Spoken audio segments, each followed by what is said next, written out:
할렐루야. 12월 24일 수요일 저녁 크리스마스 이브 예배에 모이신 분들을 예수 그리스도의 이름으로 환영합니다. 우리 다 같이 마음을 모아서 우리 아기 예수님의 오심을 함께 예배합니다. 다 같이 사도신경으로 신앙 고백합니다. 나는 전능하신 아버지 하나님 천지의 창조주를 믿습니다. 나는 그의 유일하신 아들 우리 주 예수 그리스도를 믿습니다. 그는 성령으로 잉태되어 동정녀 마리아에게서 나시고 본디오 빌라도에게 고난을 받아 십자가에 못 박혀 죽으시고 장사된 지 사흘 만에 죽은 자 가운데서 다시 살아나셨으며 하늘에 오르시어 전능하신 아버지 하나님 우편에 앉아 계시다가 거기로부터 살아있는 자와 죽은 자를 심판하러 오십니다. 나는 성령을 믿으며 거룩한 공교회와 성도의 교제와 죄를 용서받는 것과 몸의 부활과 영생을 믿습니다. 아멘. 우리 함께 찬송가 108장 부르시겠습니다. 예전 찬송가는 113장이고요. 그 어린 주 예수 크리스마스 캐럴 우리 함께 부릅니다. 108장 부르시겠습니다.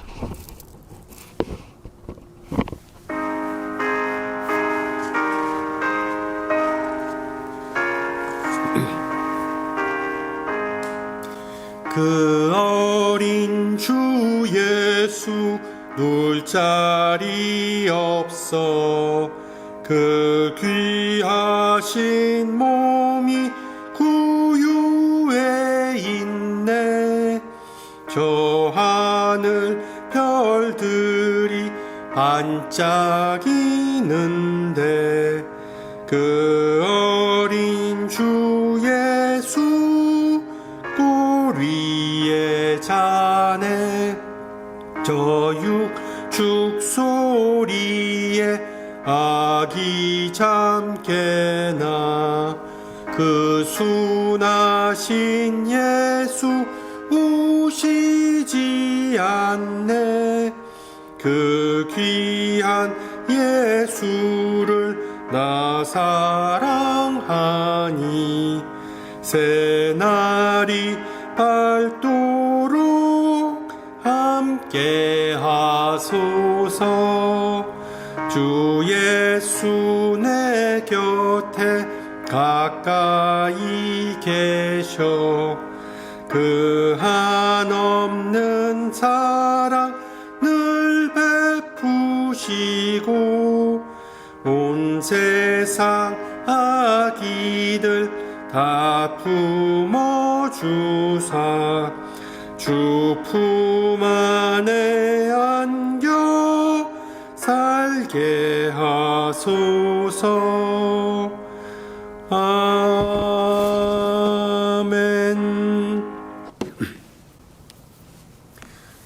네, 하나님께서 오늘 저녁 우리에게 주신 말씀 마태복음입니다. 마태복음 1장 18절에서 25절.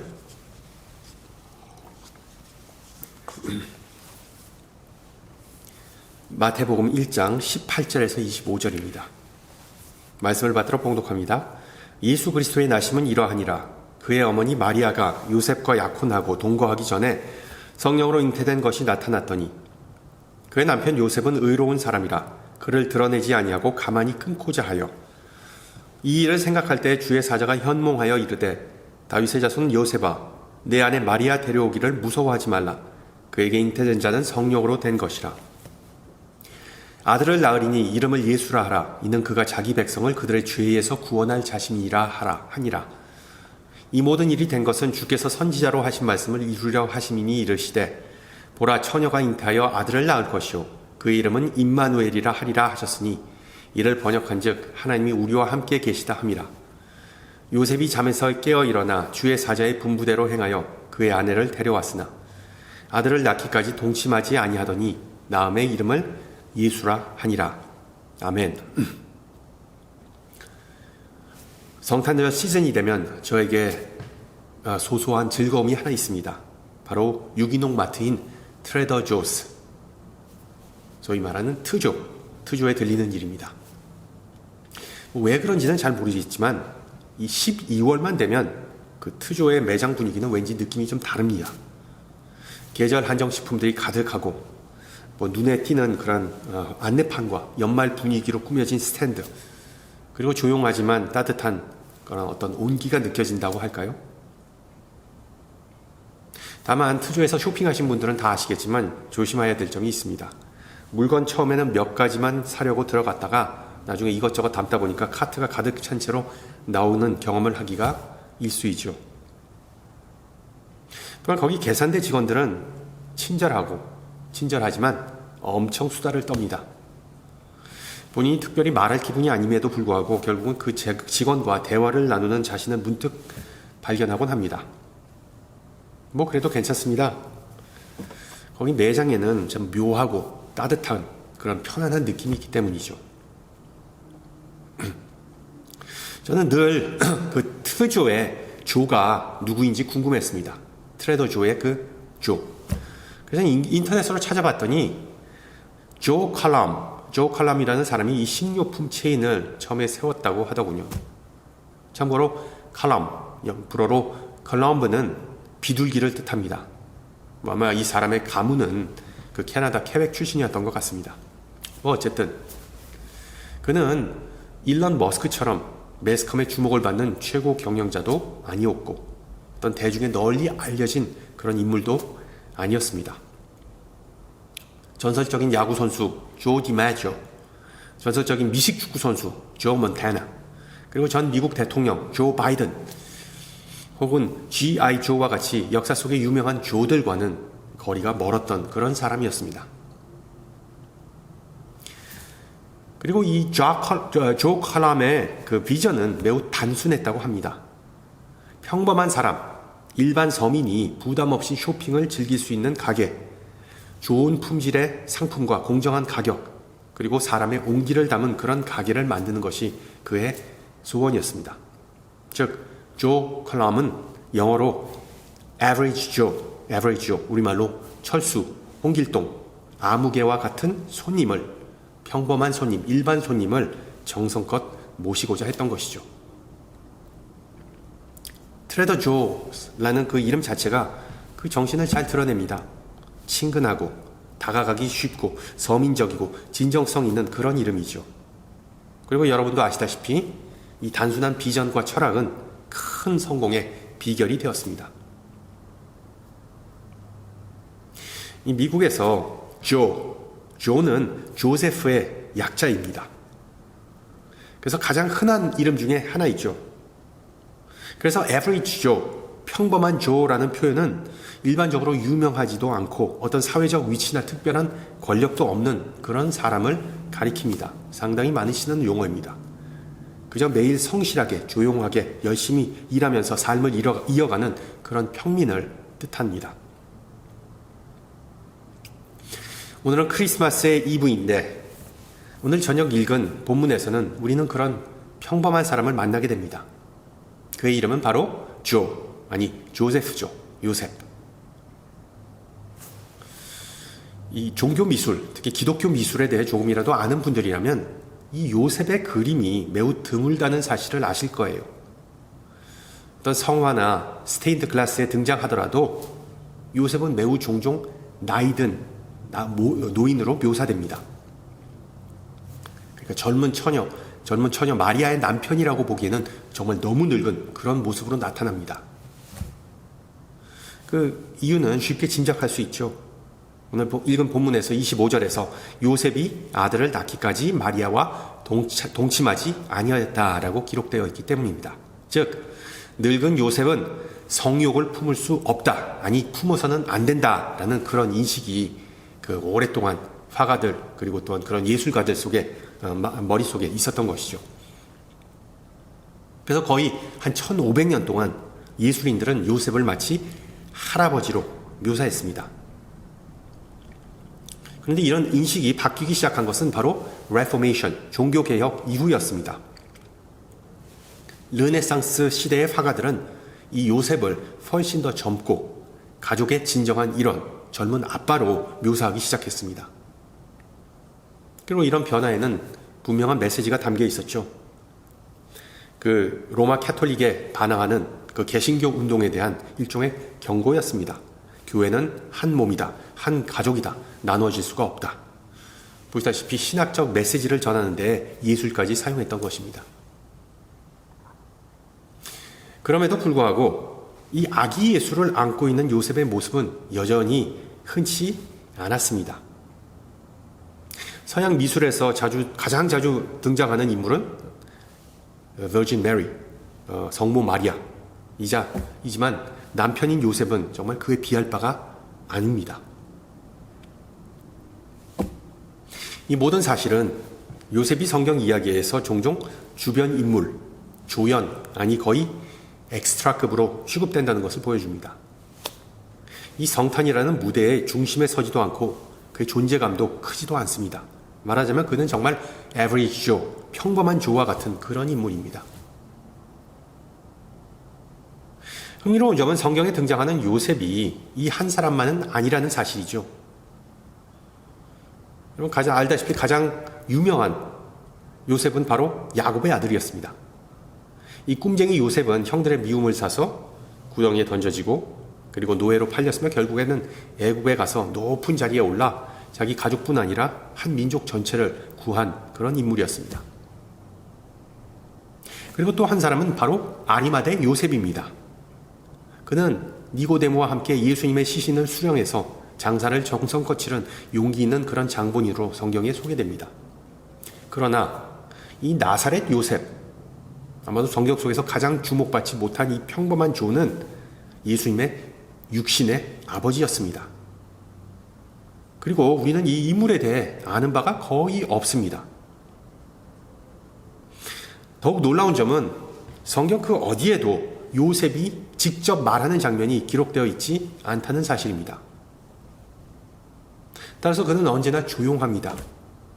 그 스포트라이트를 받지 않습니다. 마치 우리와 닮은 사람처럼 느껴집니다. 그래서 우리는 어떻게 보면 성경 위인들 가운데서 이 요셉에 쉽게 공감할 수 있습니다. 그러나 분명한 점은 이 요셉은 결코 평범한 사람이 아니었습니다. 이 요셉에게는 분명히 특별한 것이 있었습니다.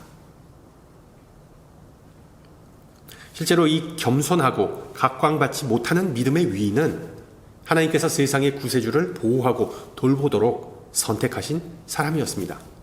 그래서 복음서에서 그의 목소리는 비록 들리지 않을지라도 그의 행동, 그것은 수많은 것을 정말 말해주죠. 따라서 오늘 이 크리스마스 이브, 이 특별하고 뜻깊은 시간, 이 조용한 제자 요셉에 대해 좀 더 자세히 살펴보고자 합니다. 우선 마태는 요셉을 다음과 같이 소개합니다. 예수 그리스도의 나심은 이러하니라. 그의 어머니 마리아가 요셉과 약혼하고 동거하기 전에 성령으로 잉태된 것이 나타났더라. 마리아의 관점에서 성탄 이야기를 전하는 누가와는 달리 마태는 성탄의 이야기를 요셉의 시선에서 들려줍니다. 그리고 이 마태에게 있어 요셉은 무엇보다도 굿맨, 선한 사람이며 어느 날 갑자기 도저히 감당하기 어려운 정말 고통스럽고 불가능해 보이는 그런 상황에 놓였던 인물이었습니다. 자신이 알지 못하는 사이 약혼한 여인이 임신을 하게 되었다는 소식, 심지어 그 아기의 아버지가 하나님이라는 정말 황당무계한 소식을 전해 듣게 됩니다.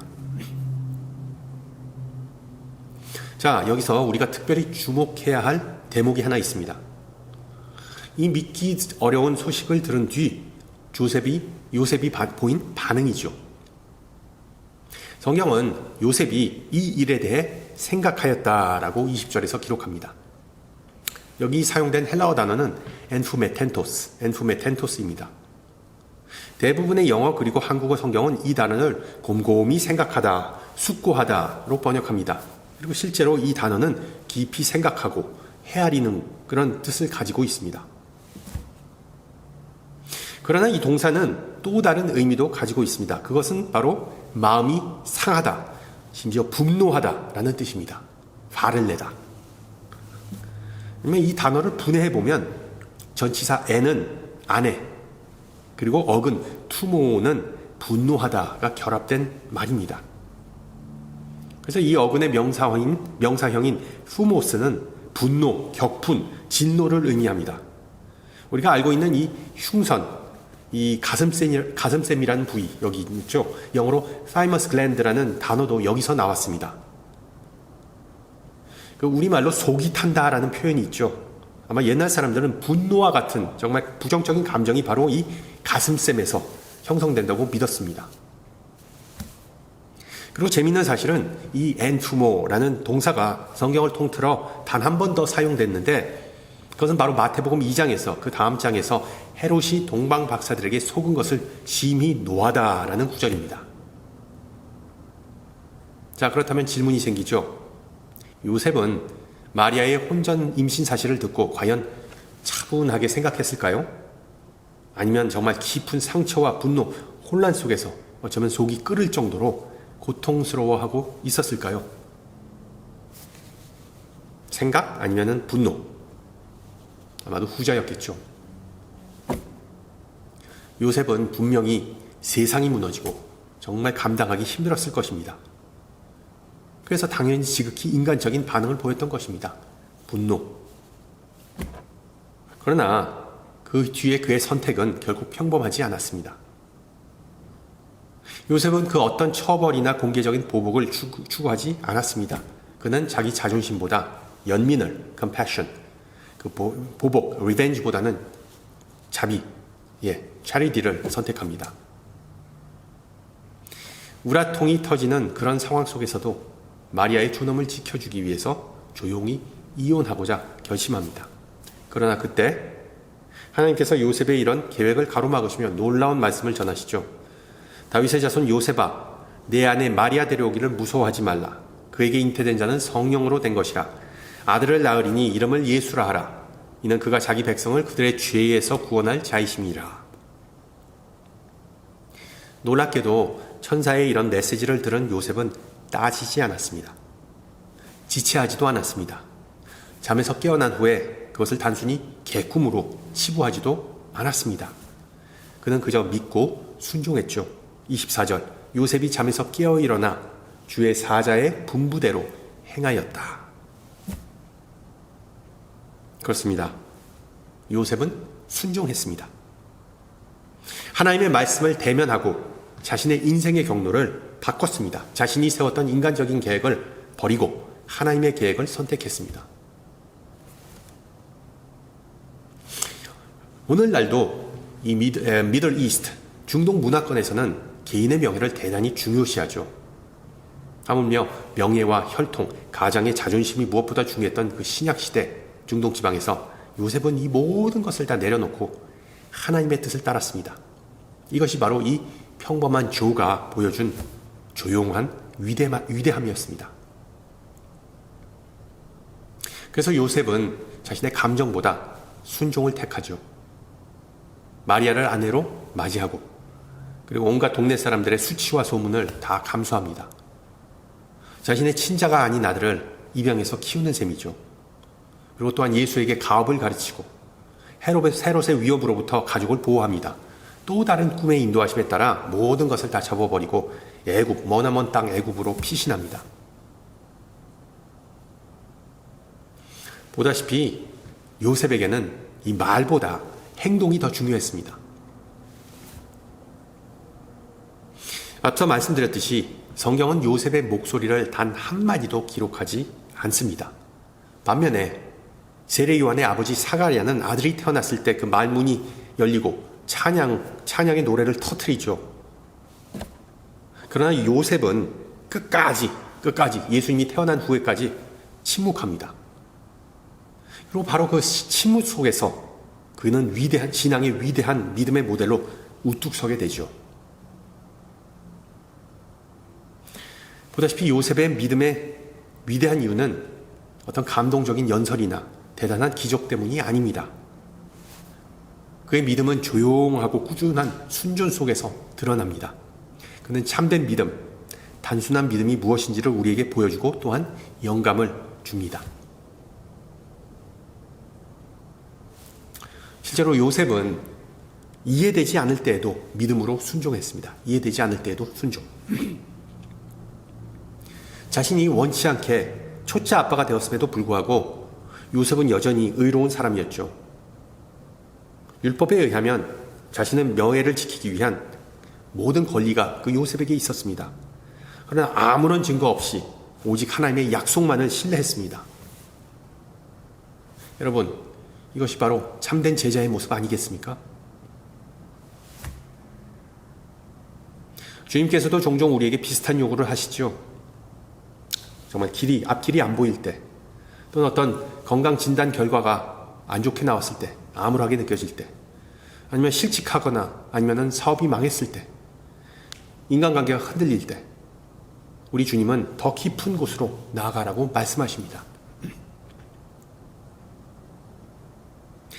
이에 대해 제가 예전에 말씀드린 내용이 있습니다. 믿음의 핵심 단어는 그러므로, therefore가 아니라 그럼에도 불구하고, nevertheless 입니다. 예를 들어 내 삶은 평안하다.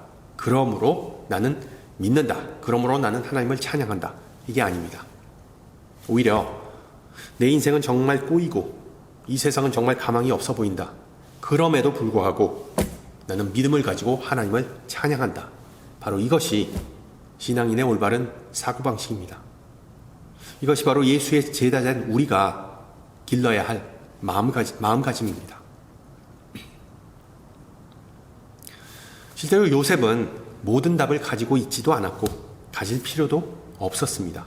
그럼에도 불구하고 그는 말씀에 귀를 기울였고 하나님의 인도하심을 따랐습니다. 이와 같이 우리도 정말 큰 그림이 보이지 않고 정말 세상은 어리석다고 우리를 비판하고 우리가 흔들릴 때에도 말씀에 집중하고 하나님을 신뢰해야 합니다. 할렐루야. 둘째로 요셉은 믿음으로 정죄가 아닌 자비를 선택합니다. 정죄가 아닌 자비.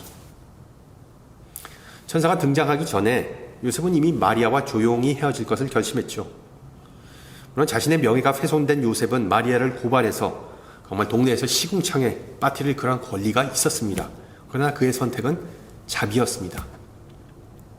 여러분, 이런 자비가 오늘날 얼마나 드문 일인지 한번 생각해 보세요. 아마도 인터넷과 각종 소셜미디어의 영향 때문에 요즘 사람들은 정말 쉽게 비판합니다. 그런데 용서하는 데는 상당히 인색하죠. 자신이 부당한 대우를 받으면 본능적으로 정의, justice를 외칩니다. 심판. 그러나 요셉은 법대로 하는 것이 정석처럼 보일지라도 참된 믿음은 은혜를 선택한다는 사실을 우리에게 알려줍니다.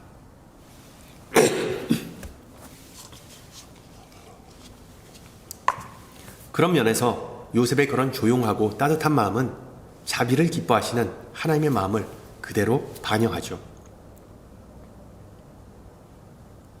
물론 우리는 요셉의 이런 온유함을 어떤 나약함이나 비겁함으로 오해할 수도 있습니다.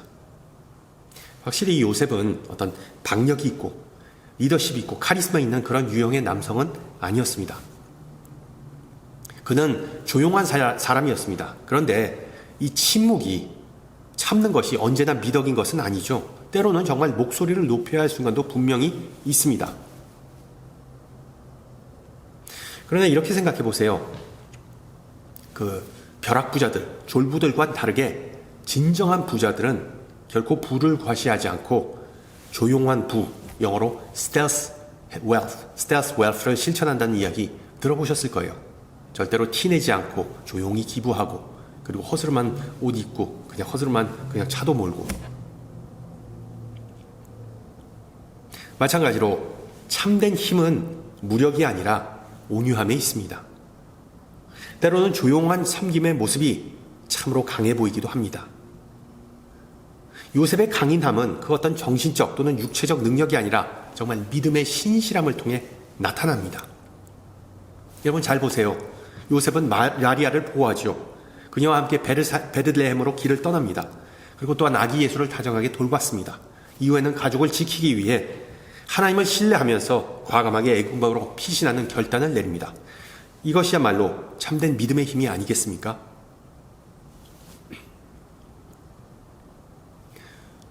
물론 여러분 가운데 이렇게 생각하시는 분도 계실 거예요. 나는 비록 평범한 사람이지만 요셉과 같은 신앙의 위인은 아니다. 아닙니다. 여러분도 신앙의 위인입니다. 걱정하는 자녀 곁에서 늦은 밤까지 함께 있어주고 격려해주거나 비판하지 않고 정죄하지 않고 친구의 말을 들어주거나 우리 가정과 교회와 하나님의 백성과 이 세상을 위해 조용히 기도한다면 여러분은 바로 요셉과 같은 사람입니다. 바로 그렇기 때문에 여러분은 하나님의 눈에 더욱 귀하고 특별한 존재입니다. 할렐루야.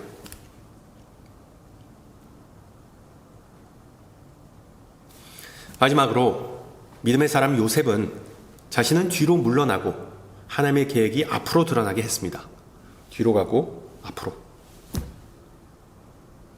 요셉은 앞서 말씀드렸듯이 성탄 이야기 속에 등장하는 매우 흥미로운 인물이죠.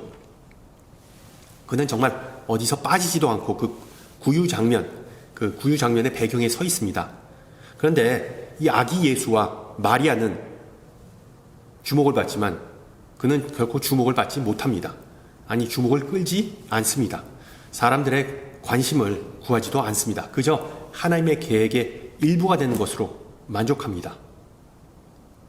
흔들림 없이 신실하게, 믿음직스럽게, 튼튼하게 자신의 자리를 지키는 그 기둥과 같은 역할을 감당합니다. 그리고 이러한 태도는 단순하지만 하나의 깊은 영적 진리를 전달해 주죠. 참된 위대함은 얼마나 많은 주목을 받느냐가 아니라 하나님께 얼마나 많은 영광을 돌리느냐, 하나님께 얼마나 다른 사람들의 관심을 돌리느냐, 여기에 있습니다. 즉 믿음은 앞에 나설 필요가 없습니다. 가장 위대한 역사는 때로는 아무도 보지 않는 자리에서 조용히 이루어집니다. 약 50여 년 전에, 50여 년 조금 더 됐죠. 아폴로 11호를 달에 보내기 위해 몇 명의 사람이 필요했는지 여러분 혹시 아시나요? 물론 그 엄청난 프로젝트에 40만 명의 사람들이 매달렸답니다. 40만 명. 물론 죄송합니다. 물론 그 우주연사 닐 암스트롱과 버즈 올드린이 주목받았죠. 달 위에서 그 발걸음을 옮긴 그 최초의 사람들. 그러나 실제로 그들의 뒤에는 정말 수많은 사람들이 있었습니다. 뭐 엔지니어와 과학자들, 정비사와 기술자들, 조종사와 잠수부들, 요리사, 재봉사, 비서들, 그리고 이름조차 알려지지 않은 수많은 사람이 보이지 않는 곳에서 신실하게 일함으로써 인류의 첫 달 착륙을 가능하게 했던 것입니다. 아마도 우리가 요셉을 중요하게 여기지 않는 이유가 바로 여기에 있는지도 모릅니다. 목소리 높이고 서로 밀치며 그리고 다투는 문화 속에서 요셉은 그냥 그 자리에서 조용히 속삭입니다. 자신의 성취와 그리고 타인의 인정이 중시되는 사회 속에서 그는 그냥 홀로 어둠 속에 서 있습니다. 그러나 바로 그 자리에서 요셉은 신실함이라는 영광의 빛을 비추고 있는 것이죠. 그래서 요셉의 목소리는 성경에 기록되어 있지 않지만 그의 행동이야말로 가장 영감을 주는 대강절의 메시지, 대강절의 설교라고 볼 수 있습니다. 뭡니까? 길이 분명하지 않을 때 하나님을 신뢰하고, 감정이 격해질 때 자비를 선택하고, 그리고 아무도 알아주지 않고 박수치지 않아도 신실함을 지키세요. 아멘. 성경을 자세히 보면 이것이 바로 하나님께서 일하시는 방식임을 알게 됩니다. 신실하신 하나님은 종종 조용히 역사하시면서 침묵 가운데 말씀하십니다. 분명히 그렇기 때문에 하나님은 자신의 성품을 닮은 사람, 즉 신실함과 조용한 강함을 지닌 이 평범한 요셉이란 사람을 아기 예수님의 육신의 아버지로 선택하신 것입니다.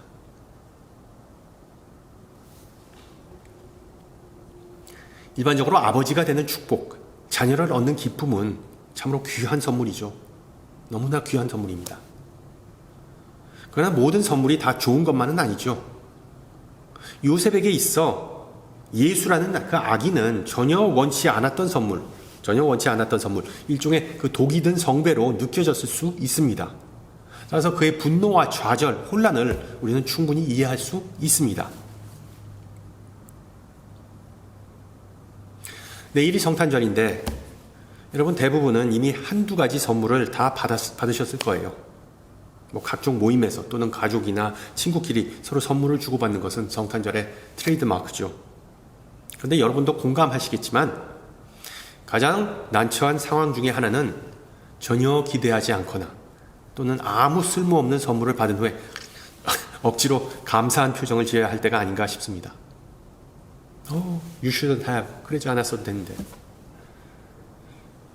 보통 그런 계륵과 같은 선물은 조용히 스토리지에 모셔놓거나 아니면 다른 사람에게 줘버리거나 기부하거나 운이 좋게 영수증이 첨부되어 있으면 반품해버립니다. 근데 저는 예전에 이런 글을 본 적이 있습니다. 무엇을 받느냐는 사실은 그리 중요하지 않습니다. 가장 중요한 것은 내가 소중히 여기는 사람들과 함께 together 있다는 것입니다. 바로 이것이 요셉이 아기 예수 곁에 섰을 때 깨달은 진리였습니다. 그 아기의 이름은 임마누엘, 곧 하나님이 우리와 함께 계시다 였습니다. 요셉은 하나님께서 참으로 자신과 함께 계심을 깨달았고 또 자신 또한 하나님의 가족에 속해 있음을 알게 되었습니다. 성도 여러분, 메시아이자 구세주 예수님을 우리가 선물로 받았다는 것은 그리스도께서 단지 우리와 함께 together 계실 뿐 아니라 우리를 위해서 for us 우리를 위하여 이 땅에 오셨다는 것입니다. 그분은 우리를 인도하시고 구원하시며 우리와 함께 걸어가십니다. 그렇습니다. 평범한 우리 신앙인들에게 예수님은 정말 가장 최고의, 정말 가장 위대한 선물입니다. 이 복되고 귀한 크리스마스 이브에 우리 모두 요셉과 같이 한 발자국 뒤로 물러나서 온유함과 자비를 마음에 품고 아기 예수님을 맞이하는 은혜가 있기를 축원합니다. 함께 기도합니다. 사랑이 풍성한 아버지 하나님, 오늘 저녁 주님의 은혜로 인하여 우리의 구세주이신 예수 그리스도의 아버지로 선택받고 부름받은 나사렛 요셉의 이야기를 배웠습니다. 주님의 은혜가 우리에게도 동일하게 임하여 주님의 말씀에 귀 기울이고 주님의 뜻을 기꺼이 받아들이는 요셉과 같은 믿음이 있게 하옵소서. 주님 감사합니다 라고 외치며 어둠 속에서 전진할 수 있는 용기와 아기 예수의 탄생을 잠잠히 묵상하고 환호하는 온유한 마음을 갖게 하옵소서. 세상의 빛과 생명의 말씀으로 이 땅에 오신 예수 그리스도의 이름으로 기도합니다. 아멘. 네, 예배를 마쳤습니다. 아시다시피 내일 아침 10시에 성탄절 찬양 예배가 있습니다. 온 가족이 함께 오셔서 귀한 시간 보냈으면 좋겠고요. 참고로 다음 주 수요일에는 송구 영신 예배가 있는 관계로 수요 저녁 예배는 없습니다. 그러니까 7시가 아니라 이제 교회로 직접 오셔서 11시부터 10시 반부터죠. 예, 함께 오셔서 우리 함께 마음을 준비하면서 한 해를 마무리 짓고 그리고 또한 새로운 한 해를 맞이하는 그런 귀한 시간을 함께 보냈으면 좋겠습니다. 착오 없으시고요. 모두에게 메리 크리스마스.